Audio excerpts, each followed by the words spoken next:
नमस्कार, good morning. स्वागत आहे माझ्या फर्स्ट मिनी व्लॉगमध्ये. Morning routine. तर सकाळचे वाजलेले आहेत 5:30. उठल्या मी गेली भुवीचा टिफिन बनवण्यासाठी. भुवीच्या टिफिनमध्ये आज दिला मी आलू पराठा. तिला मी जे आहे ते स्लाइस करून देते, म्हणजे तिला खायला इझी पडतं. त्याच्यानंतर तिच्या टिफिनमध्ये पॅक केलं आहे चेरी, एक कुकी आणि पराठ्याचे स्लाइस, दही, असा तिचा हा टिफिन आहे.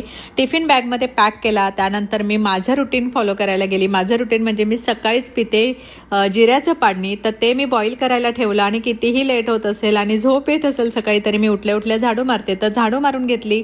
लगेच मी अनिकेतचा टिफिन बनवण्यासाठी आली. अनिकेतच्या टिफिनमध्ये आपल्या महाराष्ट्रीयन खास म्हणजे एक फोडणीचा भात. तर तो मी आज त्यांना फोडणीचा भात देते टिफिनला. आणि आता इथे भात तयार झालेला आहे. थोडा वेळ मी थंड होण्यासाठी ठेवला आहे आणि मग नंतर टिफिन पॅक करेन. तेवढ्यात तुम्ही बघू शकताय भुवी आलेली आहे. तिला पप्पाने आंघोळ घातली आणि आता मी तिला देते ब्रेकफास्ट. पण बिचारीला सकाळी सुटल्यामुळे झोप येते, कारण तिला 7:30ला घरातून निघावं लागतंय. तर तिला ब्रेकफास्ट दिला आणि तिच्यासोबत मी माझं जे जिरा वॉटर आहे ते पीत बसली, म्हणजे तिच्यासोबत थोडं मला बोलता आलं.